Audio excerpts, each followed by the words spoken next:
Assalamu alaikum урматтуу көрүүчүлөр, достор. Азыр базадамын мен Пушкинода. Түнөс бул жакка Софринодон штрипстерди алып келген болчум. Азыр түшүрүп болду. Бүгүн кыскасы Пушкинодон жүктөлөм азыр. Жакын эле жерде экен, азыр бара турган жеримчи. Тульская областка караштуу Новомосковск деген шаарга барабыз. Мына машинанын баары ушул поезд жолго такала берет. Мына пробка.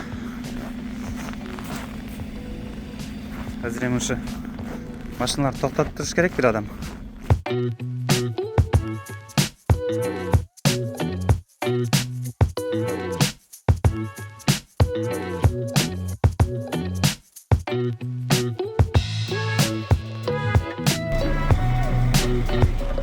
Оң жак.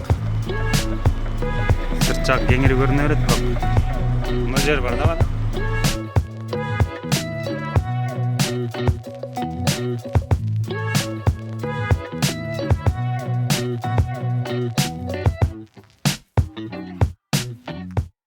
Одиночкаларга теңип атат окшойт мени.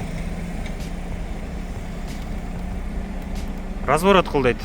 Разворотто ал жакка чыгып кылыш просто невозможно, да? А там сможешь на трассе, если я дорогу закрою?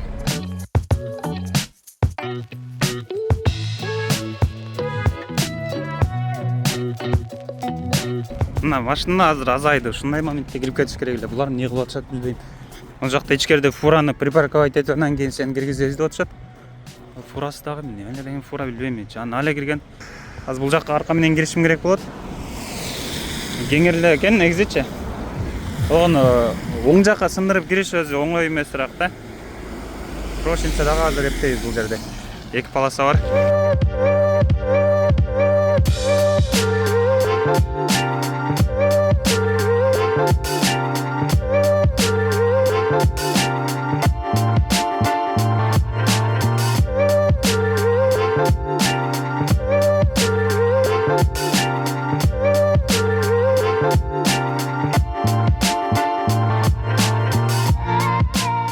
Мен жана жүк түшүргөндөн кийин мунун ичин тазалап шыпырып чыгыпмын. Как будто бир кымбат баалуу нерсе жүктөй тургансызчы, таза.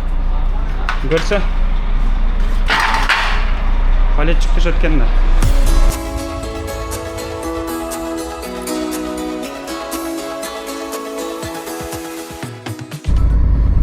Кыскасы мен дагы на принцип туруп булар менен эме кылдым, отказ кылдым акырычы рейсте. Буларды күткүм келген жок да. Менден кийин келген машинада компаниянын адамы кошулуп келиптир да ошол. Анан булар сүйлөшүштү да. Баягы ошо наракка барып сүйлөшүп атышкан. Я Филипп деген жетим айтып атпайбы эме депчи. Сенин компанияң, короче, сен алып бара турган жерде карды өтө кары таза болуш керек, кары жок болуш керек. Кары болсо, кайра отказ кылып берет, бекер кайра кайтып келесиң. Андан көрө пушканы күтүп тур. Азыр 1,5 саат. 1 саат, 1,5 саат деди да. Биз пока муну жүктөп турайлы. Буга кар бар менен боло берет. Бир паста жүктөп жөнөтүп бересиң, анан сени жүктөй беребиз. Дедиле, мен дагы ага ишенип калдым да.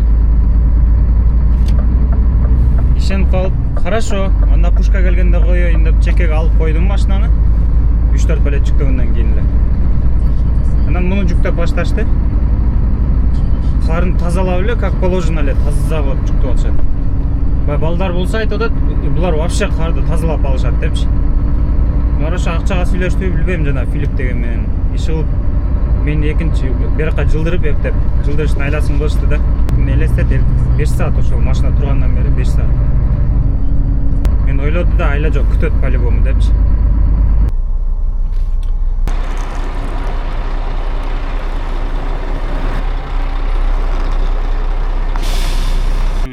Сейчас. Немножко подальше, если по навигатору поедешь. Да, по навигатору посмотрю, что-то он жилой дом какой-то в деревне.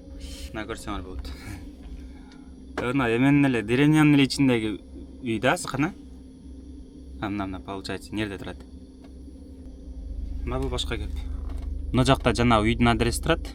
А бул жерде болсо мынакей ошо буларга бара турган жер. Мен өтө деле алыс эмес экен, бирок мына бул чыныгы склад да. Спутниковый снимоктун ушунусу жакшы да. Сразу көрөсүң кайсыл жерде кандай склад барындай. Кыскасын айтканда понятныйраак болот да, белки схемага караганда. Анан бир схемада болсо бираз адашып каласың да кээ бир жерлердечи. Спутниковый снимкте сразу көрөсүң кайсы жерде кандай здание бар экенинчи.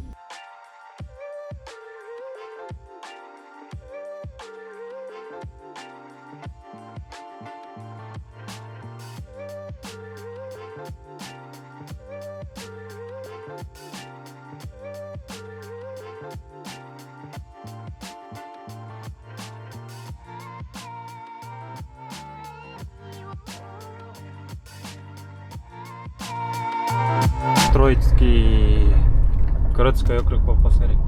Братец. Момин.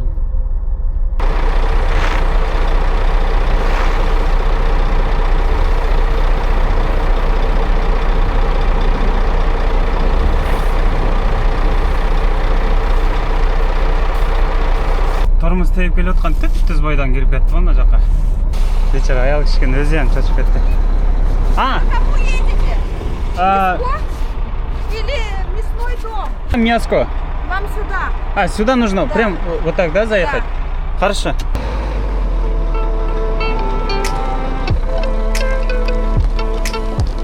Наталья ушул болсо керек эле.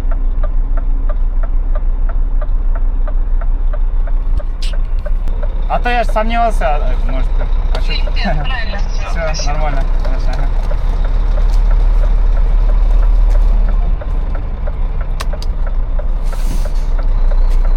Байкуш жанагы аялдарга эле боорум ойт dey.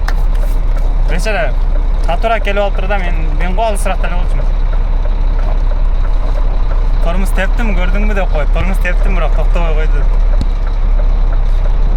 Байкуш жаңы машина экен өзү дагы. Эскираак машина болсо не жалко да, жаңы машинасын карга кагып алды, бирок эч нерсе деле болбоду окшойт вроде.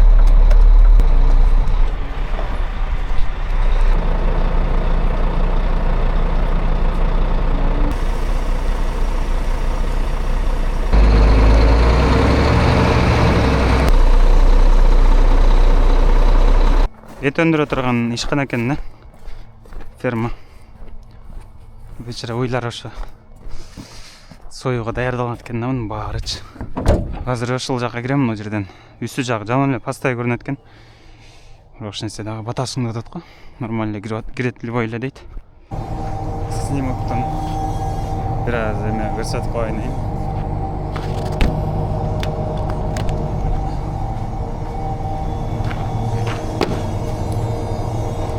Ошол жака кирем да азыр.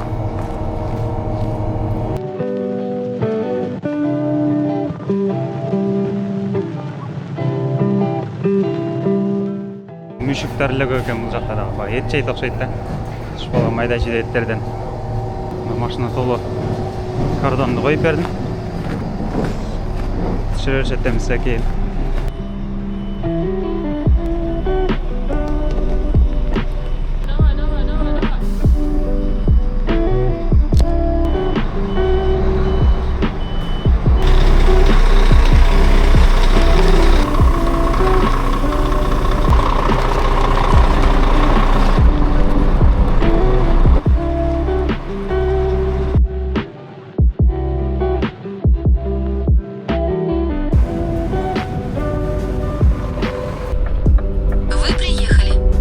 Күндөн бери уже нормальный тамак деле жей электим.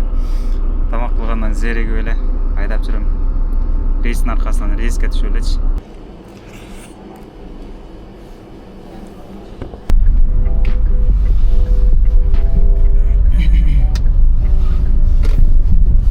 Достор, ассаламу алейкум.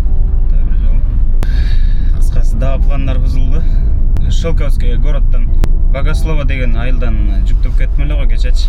Регистрация болгон киргенимде водительский удостоверение сураган болчу, ошол жердеги аялчы. Копировать этип алганы деп. Аны ошо салган бойдон калып өттүр да, кийин мен алаксты коюшпадым. Аны мен атайын аны кошелегимди ачып постоянно эле ушундай да, өзүчө жаппайм да, бергенден кийин документтерди кайра жаппайм, ошону алмайынча жаппайт элем. Алардын сөзүнө алаксып калбадымбы?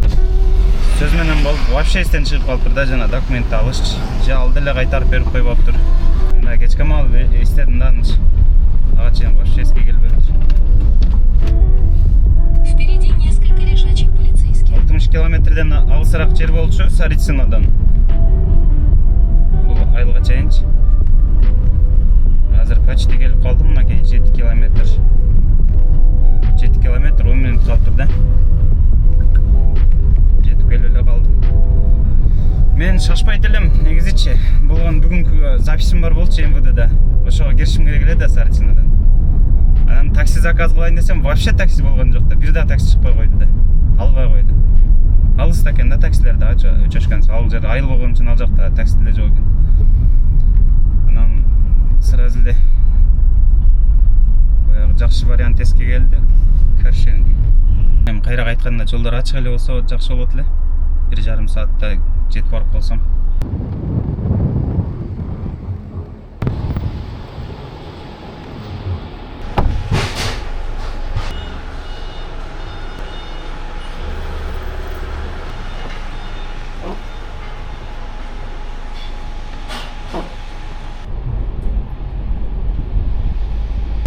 Он 12 өткөндө жетесиң деп көрсөтөдүр.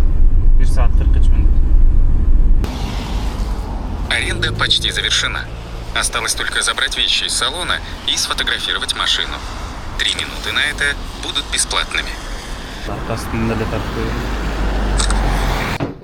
12:30.